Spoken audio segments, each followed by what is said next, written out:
In this video, I'll be going over the Yamane difficulty scale, and this scale highlights how the Yamane technique can be easy in some scenarios and much more difficult in other scenarios. So at the very bottom here is Yamane with an aphakic patient.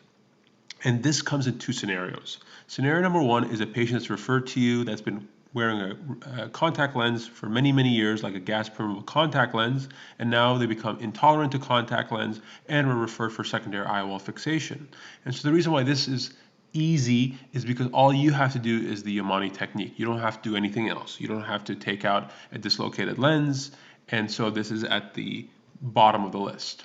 Stage 2 is Yamane in an aphakic patient with a small pupil.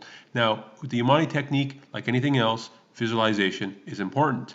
And if the pupil is very, very small, it can be hard to see the 30 gauge TSK needles, and it can be a little bit more challenging to feed the haptics into the 30 gauge TSK needles. So this is more difficult because you have to also address the pupil. Often I do recommend iris hooks.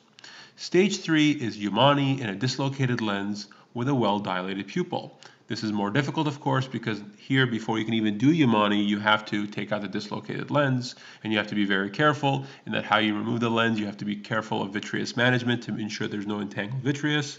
You have to be very careful on how you explant the lens and the capsular bag so that the endothelium is not involved in any way during these maneuvers. Stage 4 is Yamane, dislocated lens, and a small pupil. And for the same reasons I mentioned earlier, if you've got a small pupil, you're going to have to spend more time dilating the pupil and then removing the dislocated lens and then doing Yamane.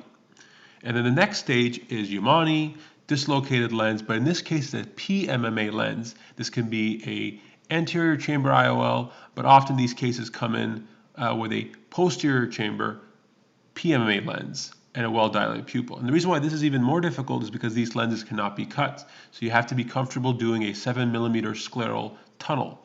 And this large incision can be a bit more challenging if you don't do it regularly. And more importantly, once you take out the dislocated PMMA lens through a large scleral tunnel, trying to do Yamane with this large incision, you'll notice that the fluidics of the anterior chamber, they're not going to be as stable. And so that can affect how you perform the Yamane technique. And then lastly, we've got Yamane, dislocated PMMA lens, and a small pupil. And again, small pupil means more steps, more things to do. And one thing I want to highlight about small pupil is that you have to be, if you're going to use iris hooks, you have to be careful on where you place your iris hooks because they can get in the way of your 30 gauge TSK needles. And so this is a kind of a stepwise approach, but I've also added two other variables. So number one, visibility. So as visibility goes down, obviously difficulty also increases. And so in some of these cases, you have compromised corneas.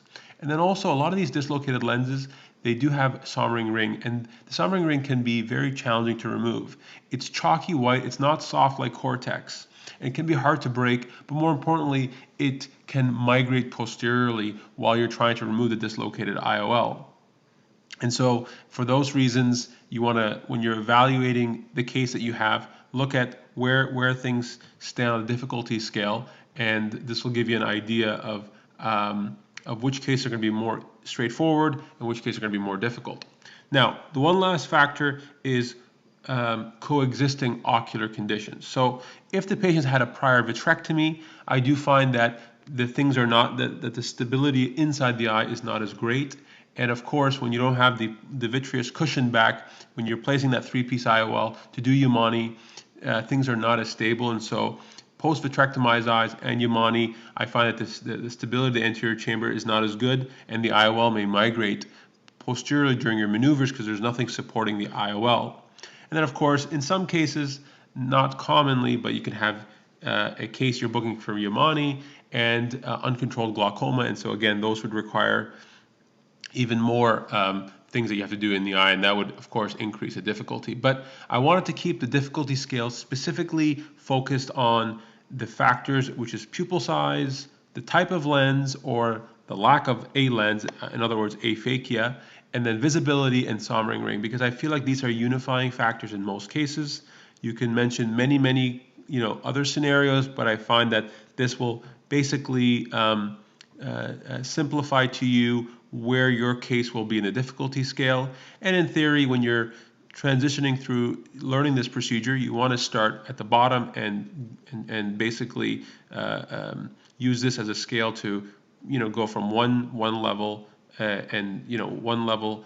You don't want to start here. You want to start here and move your way up. So anyways, that's the difficulty scale. I hope you found this to be useful, and thanks for watching.